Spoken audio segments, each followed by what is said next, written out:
لا کۆبنەوەی ئەمڕۆدا باس لە دوایین هەنگاوەکانی هەرێم و یونیتات کرا کە ئەویش لە چەند قۆناغێک یەکتر دەبێنێتەوە. یەکێکیانەوەیە کە ئێمە لەگەل یونیتات لە پرۆسەی دیجیتایزیشن پرۆسەی بە ئەلکترۆنیکردنی داتا بەڵگە و ئەو دۆکیومنتانەی کە لە شەڕی ڕزگارکردنی ئەو ناوچانە لە دەستی داعش بە تایبەتی ئەو ناوچانەی کە کوردستانی بوون لە دەروی داری هەرێم بوون بەدەستی پێشمەرگە هێزە ئەمنیەکان و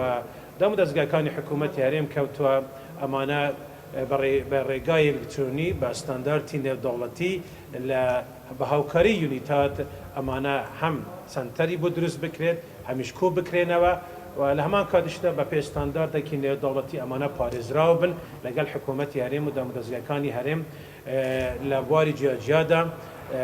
بۆ نمونە خۆلی ڕاهینان وەرکشۆپ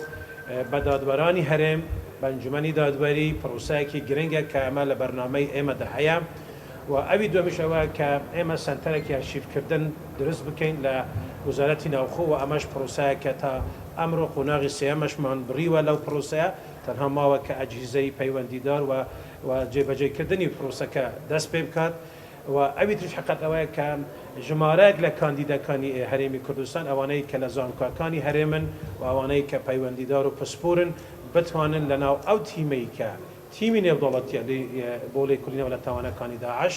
و بەپێ ئەو ئۆفیسانە کە هەیەە لە بەغدا و دهۆک و بەتەمان و بڕیاریش وای لە هەولێریش دەداهاتوو ئەمانە خەڵکی خۆمان تێدا جێگیر بکرێت و ئەوانە ئەو کەسانە بن کە لەگەل یونیتات بەڵام لە پرۆسەی دابشکردن و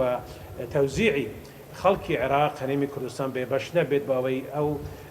تیمەی کە هەیە نێودەوڵەتی ئێمە بەشێکی کارابین